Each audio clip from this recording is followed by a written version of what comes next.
Okay, so the first thing you need to know about me is that I'm a constitutional conservative.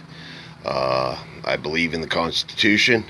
It's a document, along with the Bill of Rights, that has protected and defended our country for almost 300 years. Um, People like Jim Jordan, Trey Gowdy, Chaffetz, those are my congressional heroes. I don't have a lot of people in the Senate that I care about. Um, Most senators are pretty much in it for themselves. I think one of the biggest problems that we have in our country today is we have lost our moral values. Uh, Starting in the 60s with the hippie movement, the anti Vietnam rhetoric was pushed, and I understand that it was a horrible thing. Yet one more war that we probably should not have been in. With the success of the Korean War, I say success tentatively, because we did manage to keep China from taking control of South Korea. Uh, we have seen over the last 50, 60 years that South Korea has become a success story. Um, it's a success story in that um, they took control of their country and they've managed to become a very powerful capitalist country. They do believe in human rights, they believe in constitutional rights of their own. Um, they're not America, but they have become great allies of ours. They protect their citizens. Their citizens have the freedoms to vote for their leaders, as we do. They have the rights of free speech, of choosing their own path, where North Korea is the exact opposite of South Korea, basically. They are a communist dictatorship. Uh, all these, you know, liberal college students that run around talking about how Trump and the Republicans are a bunch of fascists. If they want to see fascism, go to Korea, North Korea. That is fascism. Um, the biggest problem with the hippie movement back in the 60s is that it allowed the underground communists to start the takeover of our higher education. They became, graduates of universities, became professors at those universities, deans of those universities, and they slowly and quietly started to manipulate our children and the way they thought about things. Now you see this great movement here in 2017 where these students believe in socialism and communism. Uh, you know, the kids from the 60s and 70s are now old. They're in their 60s and 70s, and they run our institutions, they run our media, they run Hollywood, they run most politics, they run the news media, and they have been lying to our children for decades. How proud was the United States when Ronald Reagan said, Mr. Gorbachev, tear down that wall? A lot of children these days don't even know what that means. Um, you know, they talk about, we tear down walls, we don't build walls. Okay, well, they're lying to you once again when they say things like that. Okay, the wall in Berlin was built to hold their citizens in, not keep their enemies out. All right? There's a great difference. Okay? American citizens have the freedom to come and go as they please. You want to fly to France, you fly to France. You want to go to Canada, you go to Canada. You want to take a trip to Japan, China, Australia, Indonesia, India.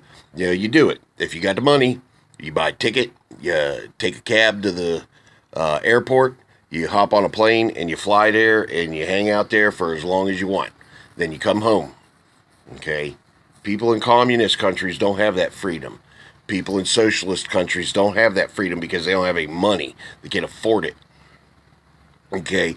Whenever a conservative asks a liberal about, give me one example of where socialism has worked, they always try and, hit you with, oh, what about Sweden? What about Switzerland?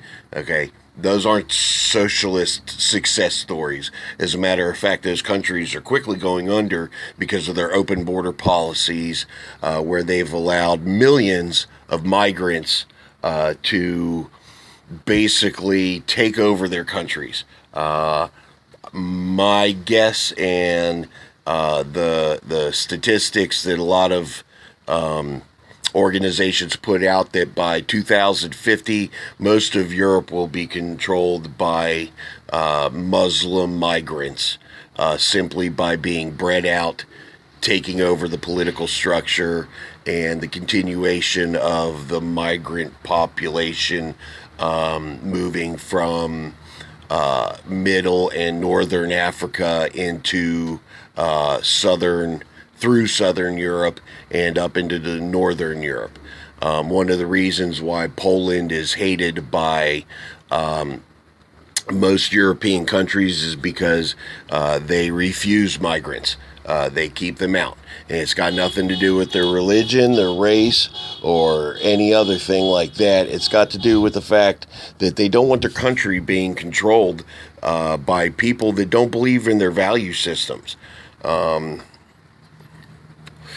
Germany had a great push because they were so horrible through World War I and World War II that they've had this guilt complex.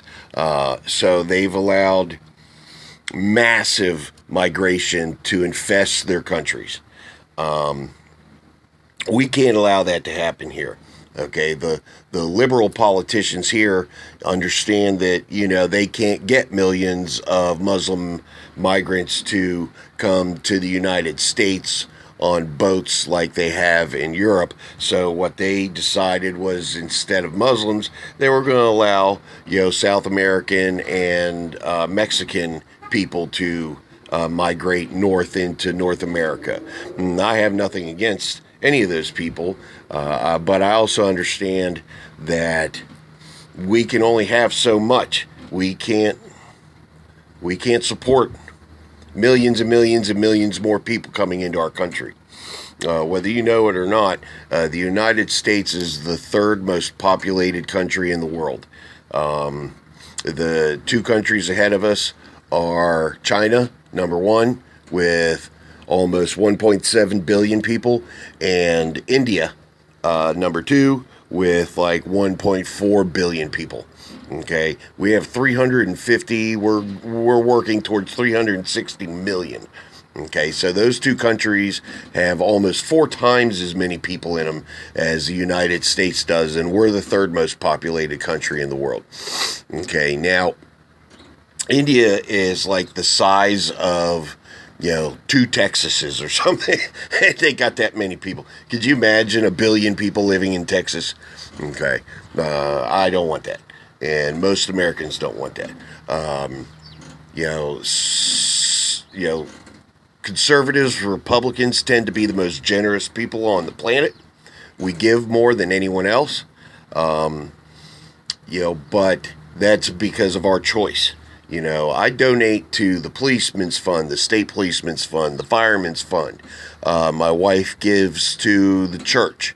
We give time and money and resources to our daughter's school. I try and help people when I can. My wife is very giving. She's a social worker. She's been a social worker for most of her work life since she graduated, and before that, her mother was a very giving person. My wife is a Democrat. She is liberal in some ways. I'm